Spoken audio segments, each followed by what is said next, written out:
கிடைச்சாதான் நமக்கு வெளியில, இல்லைன்னா அது எதுக்காக பண்றோம்னு ஒரு ஐடியா கிடைக்கும். அப்போ இது முடிஞ்சாலும் நாம மத்த இதுக்கெல்லாம் இன்டர்வியூக்கெல்லாம் போகலாம்.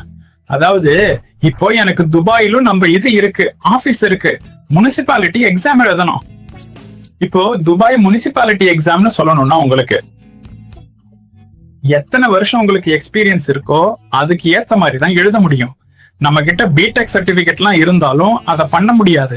அப்போ மினிமம் நமக்கு அங்க 2 வருஷமாவது இருந்தாதான் நமக்கு அங்க ஒரு எக்ஸாம் அட்டன் பண்ண முடியும். அது முதல்ல ஒரு இன்டர்வியூ நடத்துறாங்க. அப்போ அந்த முறையில தான் விஷயங்கள். அப்போ இந்த சொல்ற சப்ஜெக்ட் நல்லா தரவா இல்லைன்னா நமக்கு இதெல்லாம் சொல்ல முடியாது. இப்போ ஐரோப்பிய நாடான கனடாவுக்கு போனப்போ என்னதான் இன்டர்வியூ பண்ணாங்க. ஏன் ஆபீஸ் ஸ்டாஃப் இல்ல, ஸ்டாஃப் தான் அப்ளை பண்ணாரு. அவர் அங்க போனாரு. ஆஸ்திரேலியா, கனடா எல்லாம் வரும்போது அவங்க தான் பண்றாங்க. இந்த துபாய்க்கும் அதெல்லாம் என் ஆபீஸ் அங்க இருக்கு. அப்போ அங்க பண்றது என் ஸ்டாஃப். இந்த எக்ஸாம் எழுதுனா மட்டும்தான் அங்க இன்ஜினியர்.